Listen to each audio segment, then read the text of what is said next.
വർക്കലയിൽ ജ്യൂസ് കട തകർത്തു. ഇന്ന് പുലർച്ചെ കാർ ഇടിച്ചു കയറ്റി കട പൊളിച്ചതായാണ് പരാതി. നിഷ എന്ന യുവതിയുടേതാണ് കട. കാർ ഇടിച്ചു കയറ്റുന്നതിന്റെ CCTV ദൃശ്യങ്ങൾ പുറത്തു വന്നിട്ടുണ്ട്.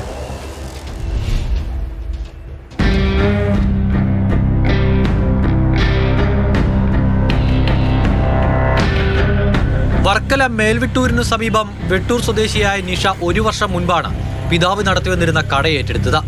പിതാവ് അസുഖബാധിതനായതോടെ കുടുംബത്തിന്റെ ഉപജീവന മാർഗമായിരുന്നു കട. ശീതളപാനീയങ്ങളുടെയും കരിക്കിന്റെയും കച്ചവടമാണ് നടത്തി വന്നിരുന്നത്. ഇതിൽ നിന്നും കിട്ടുന്ന വരുമാനമാണ് കുട്ടികളുടെ പഠനത്തിനും വീട്ടുവാടകയ്ക്കും വിനിയോഗിക്കുന്നത്.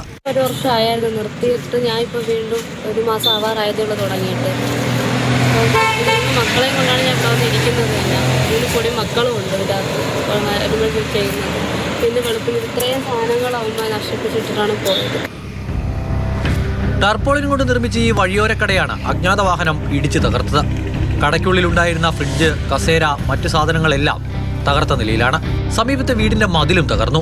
രാവിലെ വീട്ടിനടുത്തുള്ളവർ വിളിച്ചു പറഞ്ഞാണ് അറിഞ്ഞത്. ഇതേപോലെ കടയിൽ ഇതുപോലെ വണ്ടി ഇടിച്ചെന്ന് പറയുന്നു. നോക്കാൻ പറഞ്ഞു. ഞാൻ അതോടെ കാണുന്നത് ഈ ഒരു അവസ്ഥയാണ്. അങ്ങനെയാണ് അവിടുത്തെ വീട്ടിൽ CCTV എടുക്കുമ്പോഴത്തേക്ക് വണ്ടി ഇടിച്ചു കയറുന്നതുകൊണ്ട് നമ്പരൊന്നും കാണാൻ പറ്റുന്നില്ല. നിഷ വർക്കല പോലീസിൽ പരാതി നൽകി.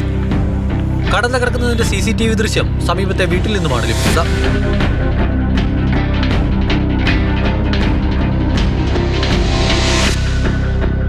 മാതൃഭൂമി ന്യൂസ്, തിരുവനന്തപുരം.